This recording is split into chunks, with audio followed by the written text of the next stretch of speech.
포장 청결 깨끗하게 하기 위해서는 작년에 뭐 낙엽이라든지 가지, 잠복자가 될 수 있는 거를 제거를 하는 게 좋죠. 그래서 가능하면은 어디 다른 데서 소각을 좀 한다든지 아니면은 땅에 묻어서 병해충이 발생되지 않도록 이렇게 하는 방법이 있고, 그다음에 물리적으로 이제 제거하는 방법은 병해충이 이제 그 숨어 있는 그 조피라고 조피, 거친 껍질, 그거를 잘 제거를 하는 게 또 방법이 될 수가 있죠.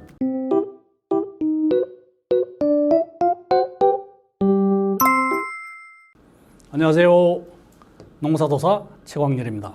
오늘은 가수원 월동 병해충 관리에 대해서 알아보도록 하겠습니다. 월동하는 병해충이 밀도를 얼마나 줄이냐에 따라서 1년 농사가 편하게 가느냐 아니면 어렵게 가느냐 이게 결정될 수가 있죠.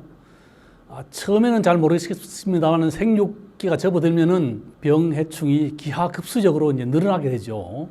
예를 들어 가지고 벌레가 한 마리가 알을 한 100개 정도 놓는다가 보면은 이 한 세대를 경과함에 따라서 한 개가 100개가 되고 100개가 10,000개가 되고 10,000개가 100,000개가 되고 이렇게 기하급수적으로 불어나기 때문에 월동기에 병해충 밀도를 얼마나 줄이느냐에 따라서 가수 농사를 편하게 지을 것이냐 아니면 병해충 방제를 위해 노력을 많이 들여야 되느냐 이런 문제가 되겠죠.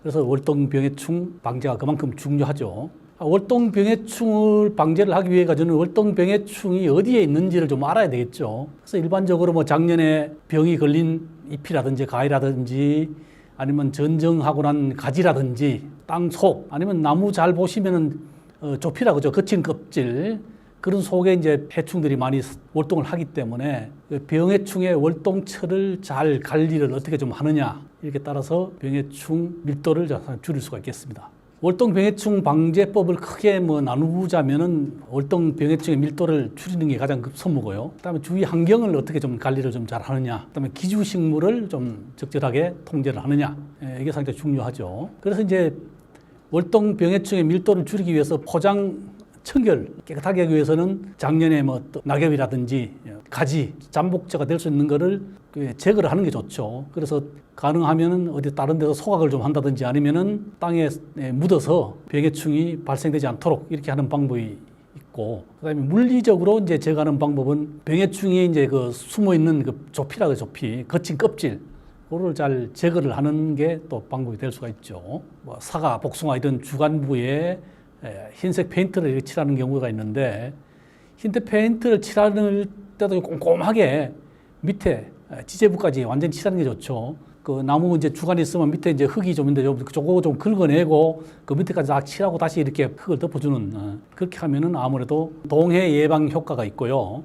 벌레의 침투를 좀 막을 수가 있죠. 그래서 이제 병해충 관리도 효율적이고 동해 예방에도 효과적이기 때문에 특히 동해에 약한 복숭아, 사과 이런 쪽에서 많이 하고 있죠. 페인트를 칠하기도 하고 그다음에 지프로 싸주기도 하고 신문지를 싸기도 하고 또 보온 자재를 싸주기도 하는데 지피라든지 신문지 이런 걸 싸주면은 월동 병해충 같은 경우 미리 싸주잖아요. 그러면 그 안에서 월동하게 되면은 병해충이 많아지는 밀도가 높아지는 이런 게 있기 때문에 병해충 관리 측면에서는 페인트를 칠하는 게 훨씬 유용하죠. 조피, 여기 사진에 보시면 아시겠지만 거친 껍질이 이렇게 있죠.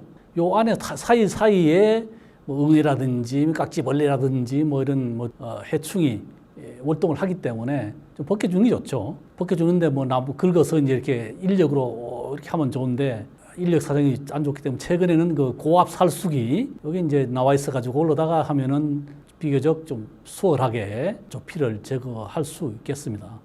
자, 가수원의 병해충 밀도를 줄이기 위해 가지고 병해충 관리를 하는데 보통 2월, 3월 많이 하죠. 요건 너무 일찍 하게 되면은 해충 같은 경우 우리가 겨울 잠을 자게 되죠. 월동하는데 이렇게 되면 기문이 막혀 있고 잠자는 상태에서 약을 뿌리게 되더라도 효과가 좀 떨어지죠. 또 너무 늦게 하게 되면 어떻게 됩니까? 벌레들이 다 나와서 이제 그 알을 다 이렇게 군데군데 다 놓고 하면은 아무래도 방제 효과도 좀 떨어지는 수도 있고, 그다음에 너무 늦으면은 이제 눈이 트고 이렇게 되면은 약해의 우려가 있기 때문에 시기를 좀 잘 선택하는 게 좋죠.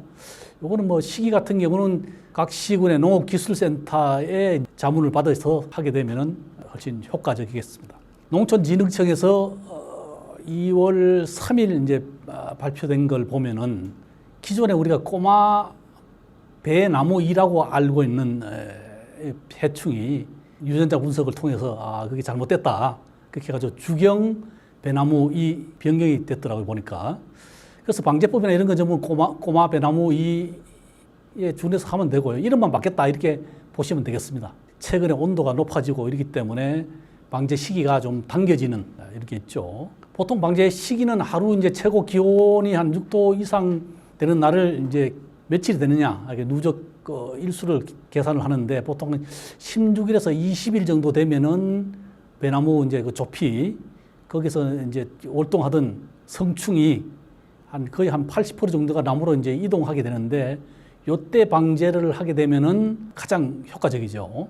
수시로 나무를 잘 관찰하셔가지고 성충이 얼음벌레가 이동을 좀 하느냐 이런 활동성을 보고 방제 시기를 선택을 하면 되겠습니다.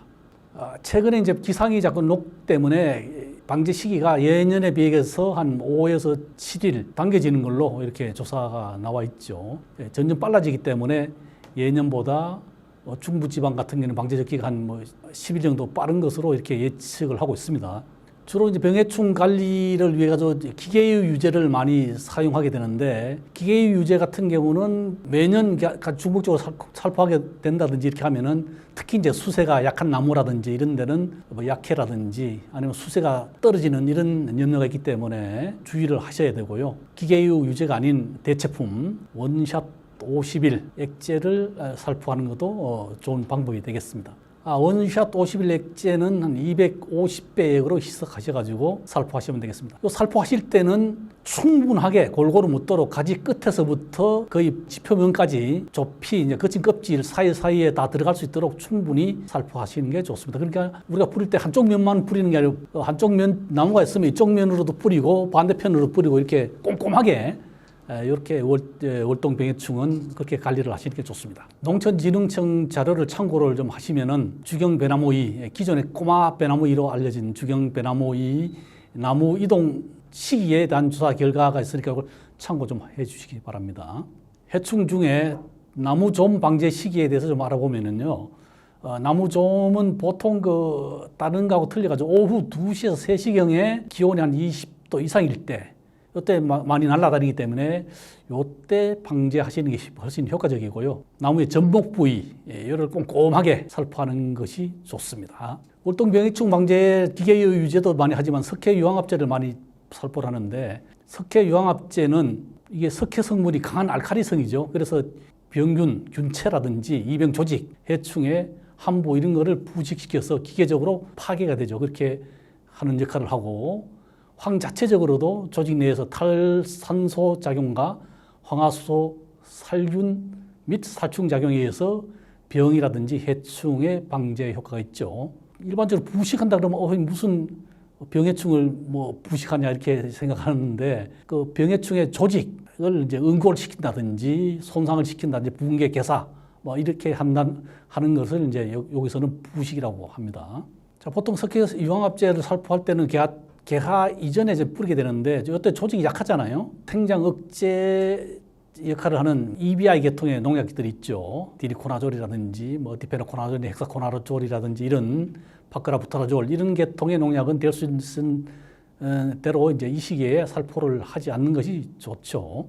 자, 이 사진을 보시면 아시겠습니다만은 인편이 이 배나무인데 인편이 벌어지는 거를 잘 보시면 1, 2, 3, 4, 5 이렇게 단계별로 이렇게 돼 있는데 보통 2단계하고 3단계 사이에 요때 이제 석회 유황합제는 살포를 하시는 게 좋습니다. 요보다 이제 빠르면 아까도 앞에도 이제 말씀드렸습니다. 너무 빠르면은 방제 효과가 좀 떨어지고 이보다 늦으면은 약해의 염려가 있기 때문에 요 시기에 살포를 하는 것이 적정하죠. 요 시기는 지금 기온이 옛날 기준으로 하면은 그냥 3월 말에서 4월 초 요 시기인데 기상 상황에 따라 시기는 좀 앞당겨지거나 이렇게 할 수 있기 때문에 인편 사진 요거를 잘 보셨다가 요걸 참고를 하셔가지고 방제 시기를 잡으시는 게 좋겠습니다.